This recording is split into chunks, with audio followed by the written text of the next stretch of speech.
قال رسول اللہ صلی اللہ علیہ وسلم من صلی علی حین یصبح عشرا وحین یمسی عشرا ادرکتہ شفاعتی یوم القیامہ۔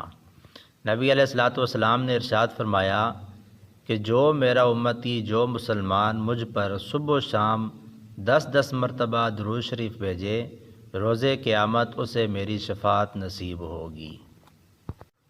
عن انس بن مالک رضی اللہ تعالی عنہ قال قال رسول اللہ صلی اللہ علیہ وسلم ما تواد اثنان فی اللہ فیفرق بینہما الا بذنب یحدثہ احدہما۔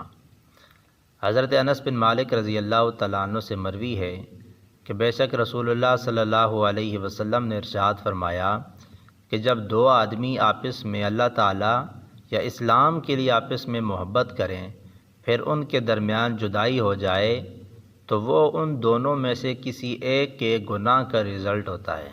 عن نبی ہریرہ رضی اللہ تعالی عنہ عن النبی صلی اللہ علیہ وسلم انہ رأى رجلا یشرب قائما فقال قہ قال لما قال ایسرک ان یشرب معک الحر قال لا قال فإنه قد شرب معك من هو شر منه الشیطان۔ حضرت ابو ہریرہ رضی اللہ تعالیٰ عنہ سے مروی ہے کہ نبی علیہ الصلوۃ والسلام نے ایک شخص کو کھڑے ہو کر پانی پیتے دیکھا تو آپ علیہ الصلوۃ والسلام نے فرمایا کہ اس کو قے کر دیں۔ اس نے عرض کی یا رسول اللہ کیوں؟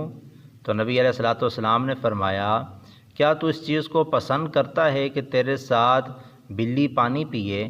اس نے عرض کی نہیں۔ تو نبی علیہ الصلوۃ والسلام نے فرمایا کہ تیرے ساتھ اس سے بھی بڑی چیز نے پانی پیا ہے اور وہ شیطان ہے۔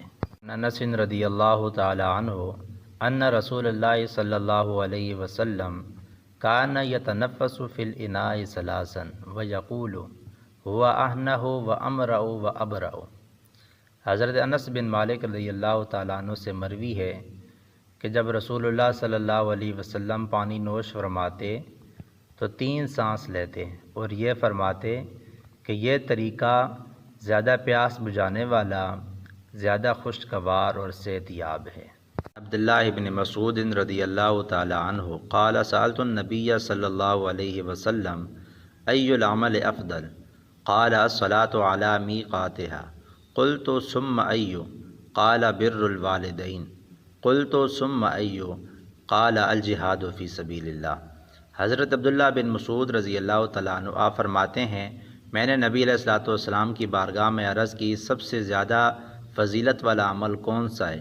تو نبی علیہ الصلوۃ والسلام نے ارشاد فرمایا کہ نماز کو اپنے وقت میں ادا کرنا۔ میں نے عرض کی پھر اس کے بعد؟ فرمایا کہ والدین کے ساتھ حسن سلوک کرنا۔ پھر میں نے عرض کی یا رسول اللہ صلی اللہ علیہ وسلم اس کے بعد؟ فرمایا اللہ کی راہ میں اسلام کی سربلندی کے لیے جہاد کرنا۔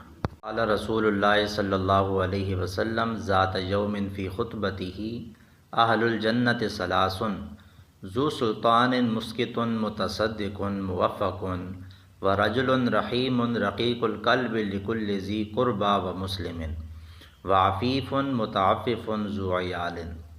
ایک دن نبی علیہ الصلوۃ والسلام نے اپنے خطبہ میں ارشاد فرمایا جنت کے اندر جانے والے لوگ 3 طرح کے ہیں۔ ایک وہ صاحب اختیار جو اپنے دائرہ اختیار میں عادل ہے اور اسے صدقہ کرنے کی توفیق دی گئی اور اچھے کاموں کی توفیق دی گئی۔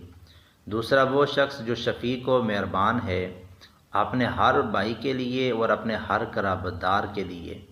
تیسرا وہ عفت شعار جو برائیوں سے بچ کر چلنے والا اور صاحب عیال یعنی خاندان کا کفیل ہونے کے باوجود پھر بھی وہ کسی سے سوال نہیں کرتا۔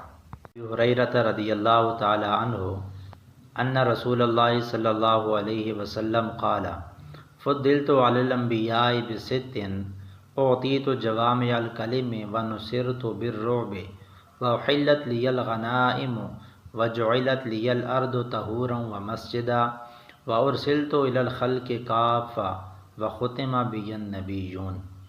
مجھے دیگر انبیاء کے اوپر 6 چیزوں کے باعث فضیلت عطا کی گئی۔ نمبر 1 میں جوامع الکلم سے نوازا گیا ہوں۔ نمبر 2 رعب کے ساتھ میری مدد کی گئی۔ نمبر 3 میرے لیے مال غنیمت کو حلال کیا گیا۔ نمبر 4 میرے لیے ساری زمین کو پاک و سجدہ گاہ بنا دیا گیا۔ اور نمبر 5 مجھے ساری مخلوق کی طرف بھیجا گیا۔ اور نمبر 6 میری آمد کی وجہ سے انبیاء کا سلسلہ مکمل ہو گیا۔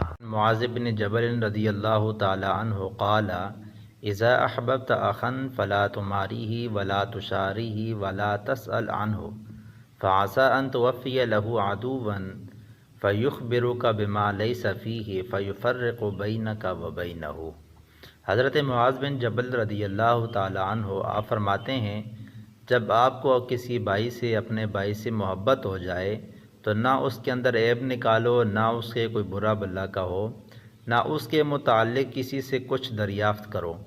ہو سکتا ہے کہ آپ کی کسی ایسے شخص سے ملاقات ہو جو وہ اس کا دشمن ہو اور آپ کو وہ ایسی خبر دے جو اس کے اندر وہ موجود نہ ہو، تو آپ کے درمیان وہ تفریق ڈال دے، آپ دونوں کے درمیان وہ جدائی ڈال دے۔